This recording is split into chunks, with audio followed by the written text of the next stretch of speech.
White forest cake করব। এই যে আমি হচ্ছে প্রথমত দিয়ে দিচ্ছি এখানে ক্রিম, তারপরে দিচ্ছি হচ্ছে ভ্যানিলা বেজের এক স্লাইস, এরপরে এখানে দিব হচ্ছে আপনার সুগার সিরাপ, প্লেন মিল্ক। আগেও বলেছি এখনো বলছি যে যদি ব্ল্যাক ফরেস্ট হয় তাহলে আমরা এখানে বেজ হিসেবে দিতাম চকলেট বেজ বা চকলেট স্পঞ্জ কেকের বেজ, আর সিরাপের মধ্যে প্লেন মিল্কের পাশাপাশি ইউজ করতাম হচ্ছে কফি। এখন হচ্ছে আমরা কি করব, এখন এর মধ্যে দিব হচ্ছে এই যে ফিলিং, যে আগে করে রেখেছি হোয়াইট ফরেস্টের, এর মধ্যে দিয়ে দিচ্ছি ফিলিং।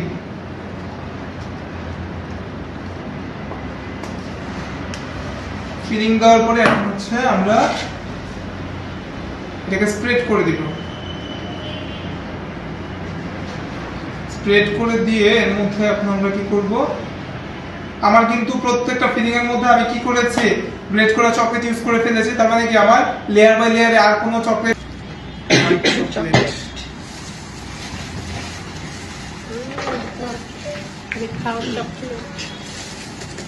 আচ্ছা, হোয়াইট ফরেস্ট ব্ল্যাক ফরেস্ট করতে গেলে না একটু চেষ্টা করবেন, এত প্রকার ক্রিম যায়, চেষ্টা করবেন একটু সুইটনেসটাকে ব্যালেন্স আনার জন্য। হ্যাঁ, বেস যেটা আছে, যে আমরা কেকের বেস যেটা করব, বেস থেকে সুইটনেস কমানো শুরু করব। আমি কিন্তু এখানে বাটার ক্রিম যেটা ইউজ করেছি, বাটার ক্রিমে কিন্তু একদম হচ্ছে সুইটনেস কম দেওয়া হয়েছে। আমি কিন্তু সুগার সিরাপ ইউজ করেছি, সুগার সিরাপে চিনি দিই, ঠিক আছে। তো এই জিনিসগুলো একটু খেয়াল রাখবেন। আর যেহেতু এখানে কি অনেক পরিমাণে আমরা কি ইউজ করতেছি, হোয়াইট চকলেট ইউজ করছি, হোয়াইট চকলেটটা কিন্তু এমনিতেও অনেক মিষ্টি, সেক্ষেত্রে কিন্তু ওভার মিষ্টি হয়ে যায়।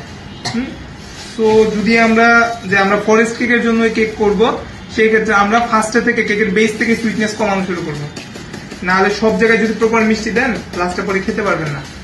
এত অতিরিক্ত মিষ্টি আসলে খাওয়া যায় না।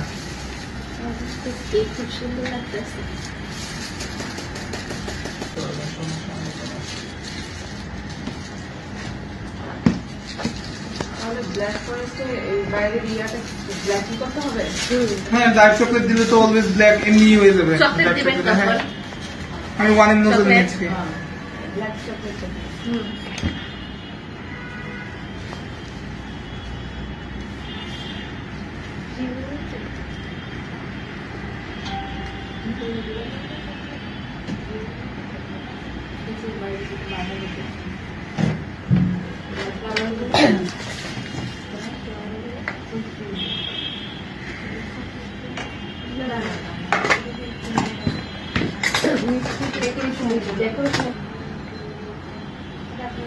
মাঝখানে আমি হচ্ছে আবার হোয়াইট চকলেট দিয়ে দিচ্ছি।